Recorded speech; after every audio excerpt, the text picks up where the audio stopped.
दोस्तों, कभी आपने ये सोचा है कि अमीर और अमीर क्यों हो जाते हैं? पैसे को कैसे वो अपनी तरफ आकर्षित करते हैं और दूसरी तरफ गरीब और मध्यम वर्ग जिंदगी भर उसी पैसे को कमाने के लिए संघर्ष करते हैं। तो ऐसा क्यों है दोस्तों?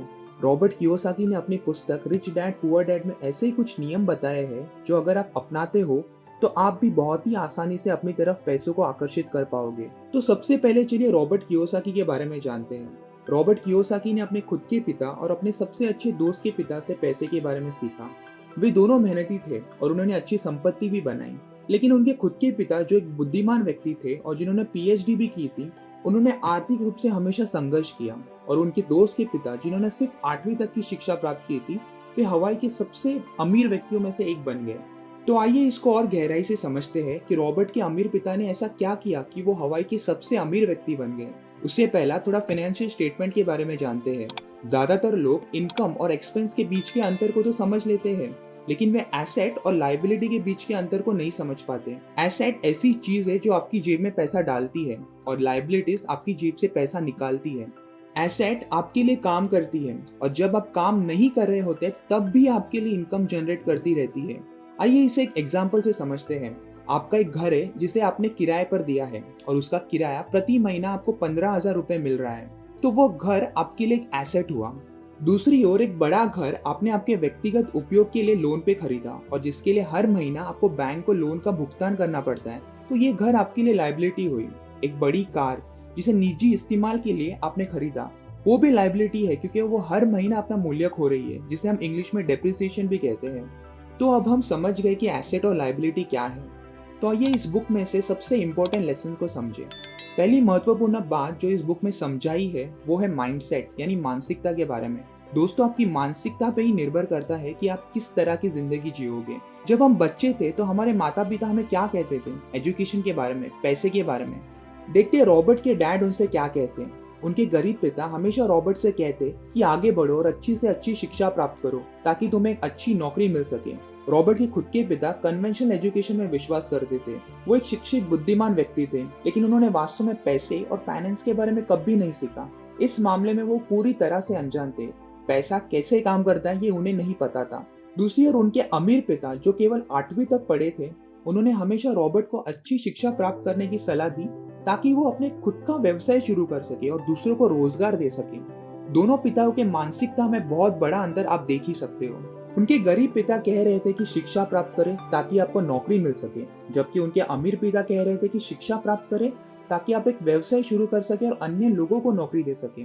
इसलिए उनके अमीर पिता ऐसी शिक्षा लेते थे जिससे पैसा और व्यवसाय बढ़े। उन्होंने फाइनेंस की 4 प्रमुख पहलुओं पर जोर दिया है, जो है अकाउंटिंग, इन्वेस्टिंग, मार्केट और लॉ, यानी कानून जो निवेश और पैसे के बारे में हो। इसलिए पारंपरिक शिक्षा पर ध्यान केंद्रित करने के साथ हमें फाइनेंस के बारे में भी पता होना चाहिए। दूसरी इंपॉर्टेंट बात जो इस बुक में बताई है कि अमीर पैसे के लिए काम नहीं करते, पैसा उनके लिए काम करता है। देखते हैं कैसे। डिग्री मिलने के बाद गरीब और मध्यम वर्ग के लोग नौकरी करते हैं। वे जीवन भर पैसे के लिए और दूसरों के लिए काम करते हैं। पहले तो वो अपने कंपनी के लिए काम करते हैं, उसके बाद गवर्नमेंट के लिए, क्योंकि जैसी उनकी सैलरी होती है गवर्नमेंट उनसे टैक्स वसूल करती है। उसके बाद वो बैंक के लिए भी काम करते हैं, क्योंकि वे घर और गाड़ी लोन पे लेते हैं और जिसका भुगतान उनको जिंदगी भर करना पड़ता है। और फिर उन्हें आश्चर्य होता है कि वे अमीर क्यों नहीं है।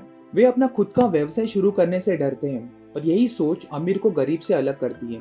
रॉबर्ट के रिच डैड की ये सोच थी कि अमीर पैसे के लिए काम नहीं करते, पैसा उनके लिए काम करता है। और पैसा तभी आपके लिए काम करेगा जब आप अपना ध्यान एसेट को कैसे बढ़ाए इस पर दोगे। तो अमीर अपने एसेट को कैसे बढ़ाते हैं और गरीब और मध्यम वर्ग उनसे कैसे सीख ले सकते हैं। तो अभी हम इस बुक के सबसे महत्वपूर्ण सबक को समझते हैं।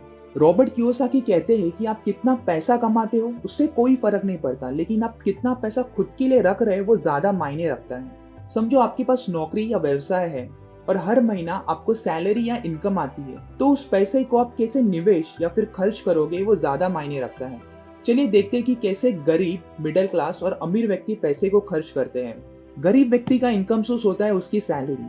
जैसे ही उनकी सैलरी आती है तो वे खर्च में चली जाती है, जैसे कि घर का किराया, खाना, बच्चों का एजुकेशन।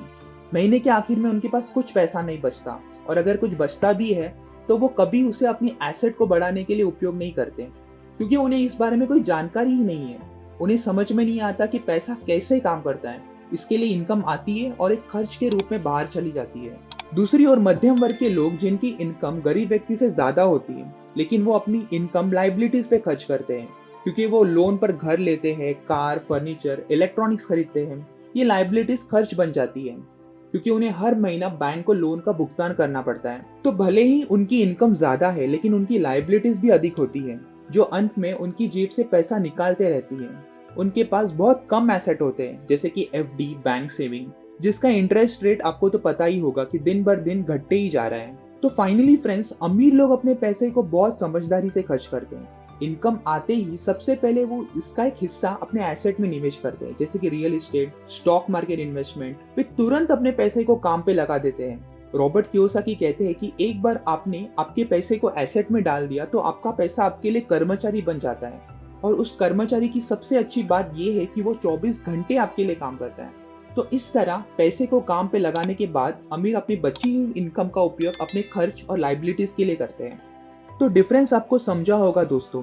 गरीब और मध्यम वर्ग प्राथमिकता देते हैं एक्सपेंसेस और लाइबिलिटी को, अमीर प्राथमिकता देते हैं एसेट्स को। तो फ्रेंड, इस बुक का निष्कर्ष ये है कि आपको अपनी मानसिकता बदलनी होगी। एसेट को कैसे बढ़ाए इस पर ध्यान देना होगा। कन्वेंशनल एजुकेशन के साथ फाइनेंशियल एजुकेशन भी लेनी होगी। जब आपके पास फाइनेंशियल एजुकेशन होती है तो आपका दिमाग निवेश के अवसरों को देखने में सक्षम होता है, जो अन्य लोग नहीं देख सकते। रॉबर्ट कियोसाकी कहते हैं कि हर जगह गोल्ड है, ज्यादातर लोग इसे देखने के लिए प्रशिक्षित नहीं है। फ्रेंड्स, ऐसे इंटरेस्टिंग और यूजफुल वीडियोस देखने के लिए हमारे YouTube channel info valley Hindi को सब्सक्राइब कीजिए और बाजू में जो बेल आइकन है उसे भी जरूर दबाएं, तो जब भी हम नया वीडियो डालेंगे आपको पता चल जाएगा। वीडियो अच्छा लगा तो उसे लाइक कीजिए और अपने फ्रेंड्स के साथ भी जरूर शेयर कीजिए। Thank you so much.